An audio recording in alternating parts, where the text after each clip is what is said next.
It wouldn't be too much longer now before they would be at their friend's ranch to drop him off. The boys had only been there a few times as a pit stop on the way home, but remember fairly well how to get him there.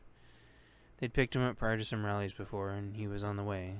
Their friend had a normal place in the city, but this was his escape from it all. They'd take care of him for a while until he was better, then they'd be on their way to check in with their families. Well, some could go back to their families with the van and afterwards come back and check on him.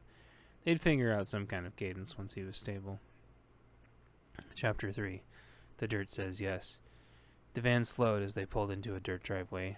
The sun was a few hours up into the sky. The night chill was wearing off, but it wouldn't be too warm for the day. The boys were all exhausted, and they all hopped out to their own now sporadic placing of trees. One set the windows rolled down as they all scrambled in their various directions, too exhausted to even make their normal jokes. Van still running, keys in, but windows down so nobody would get ripped on for locking the keys in the van again. The fresh air of the desolate landscape was welcoming and immediately filled the van. Before they could make their way back, their buddy was already inexplicably out and unlocking the heavy gate as a matter of routine. They all arrived back at the gate from their tree break, alarmed, with heavy pits in their stomachs, unsure what to do. He looked at all of them with a blank look, unsure as to why they were so alarmed. The heavy, high-security, weatherproof lock easily unsnapped from using its counterpart key. The boys had admittedly not thought out exactly how they were going to get through prior. The gate was interlocking steel with heavy railroad chains bolted to railroad ties. Ramming it would destroy your vehicle, and there was no way around it that wasn't a tank-proof ditch for miles in each direction. Climbing meant going through a spiral concertina wire with barbed wire going through. It had been covered by blackberry bushes years ago that had dug deep and found a stream deep underground via taproot that kept the berry bushes growing to absurd quantities. The gate was now unlocked, though, as if this was a normal routine. The boy stared at their buddy as he completed his routine and held the gate out for them. He bowed down with an arm extending his invitation as they drove through without question, but internally confused. He checked his mailbox and followed them in, knocking to get let back into the van with his mail. One let him in without even thinking, and he jumped in and started going through his mail. Before anyone could say anything as they drove slow to his little humble home, they crashed out before he spoke. "So guys, how'd we do?" They all looked at each other. One spoke again without thinking much. "You, don't remember? How do you feel?" He seemed to skip over checking himself over before thinking. "Yeah, I seem fine. A few less teeth, I guess, but I don't appear to be bleeding, so that's good, right? Hopefully whoever did this fared worse, eh?" He chuckled a little bit, trying to lighten the social atmosphere, but groaned as he put his hand to his ribs. Another spoke. "Yeah, we'll just say the people who did this won't be walking again for a while." He trailed off. "Or ever," another mumbled under his breath, unsure whether to be proud or lament that this had finally gone as far as it did. His buddy was gonna jab him in the ribs for the comment, but everyone's ribs probably hurt from the near solid 16 hours or so of fighting and beatings that they'd been through. The van pulled to a halt in front of their friend's house, and they all got out to canvass the area. Everything appeared fine, and they returned to their friend in the process of unlocking his house.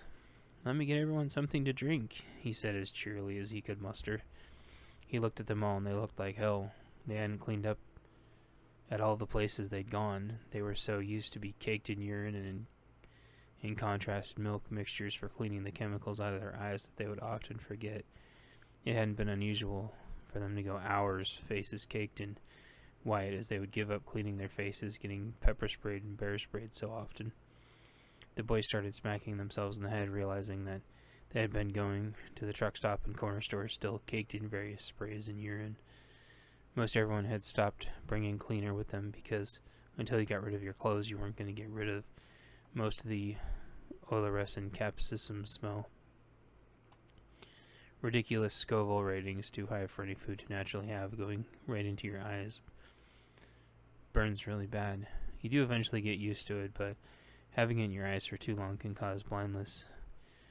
The casein for milk dissolves the long hydrocarbon tail of capsaicin as it attaches itself all over your face. Sometimes remembering that process was All you had is you run around screaming blind trying to not get hit by traffic at night looking for the medic wagon.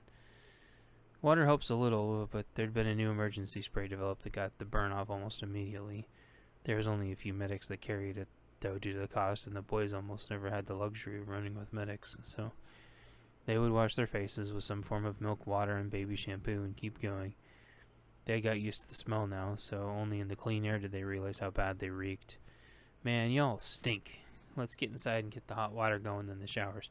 Not all at once, though. They smirked at him, and they all looked exhausted, not giving him much of any response. He wondered to himself what had happened, but tried to remember, but it hurt. He shrugged. He looked at his mail, and it said to Rico and Frederico. His friends had been calling him Joe, though, but maybe this was his actual name. It was hard to remember because nobody called each other by their real names anymore. Joe, Rico, Frederico, the names revolved in his head like the pistols on his charred belt.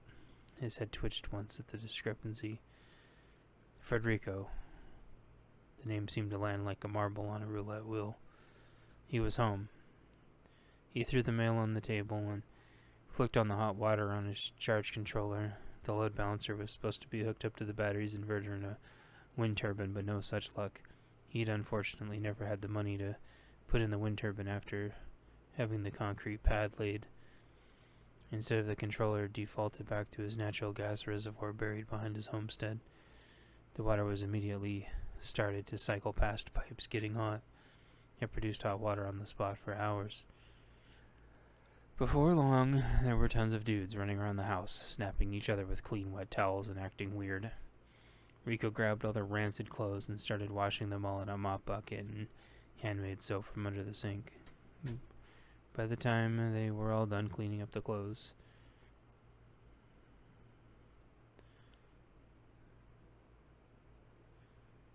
would be in the next room on the line and almost dry. It was going to be a hot day, like it was always hot year-round, hot and dry. Not uncomfortable, but a far cry from the rain-infused Pacific forest that they'd been at days before. Rico stopped to focus on the memory for a second, but it hurt, so he stopped. More squishing and the laundry was done and ready for the line. He turned on the range and set out a few cans of long-term storage food. It didn't take long for Rico to clip up all the laundry and come in to throw some corned beef hash mixed with roast beef hash in the hot pan. The range ran off gas, and as efficient as it was, could run years without the tank needing to be refilled. A clean spatula got pulled out of the drawer as he had presumably a million times before, and started chopping and mixing. The guys slowly cycled through the shower, then grabbed plates of the high-protein carb mix as if it was another day. "Clothes are in the old greenhouse, you freaks," Rico laughed. His head hurt, and he had cracked open a water bottle and downed a few acetaminophen. Trying to remember how many teeth he used to have was hurting, so he stopped bothering and compartmentalized as he had so many times before. Rico happy to be around his friends, and the concern washed away with the swelling. As he cooked, he looked outside and wondered where his car was. Oh well, he thought to himself and shrugged. The guys cycled through, got food, got their clothes, and headed out. A few insisted on staying, but he convinced them he just needed time. In the following weeks, they promised to check on him from time to time and mentioned in passing that a weird letter had come, saying about how a Joe had died. The letter looked legit, and something about an insurance payout and his bank account having way more zeros than it was supposed to. He had been trying to find a checkbook to pay for the house bill because he figured it must be overdue, but the calendar on the wall had the wrong year and no checkbook to be found with his name. When the house statement came through to Rico's surprise, it was paid off. Something about insurance paying everything off. Someone named Joe had died. Rico felt like he should know this Joe guy, but nothing was immediately coming to mind. Whoever Joe was, Frederico figured it was very nice of him to think about paying off Rico's house. They must have been good friends, maybe, or family, but Rico couldn't remember.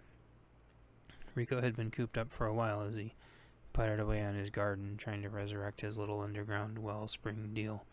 It was miles and miles to even the next neighbor, and very improbable to travel by foot. If the heat didn't get you, some animal surely would. Rico had his 2 6-shooters, but wouldn't stand a chance against a pack of coyotes, for example.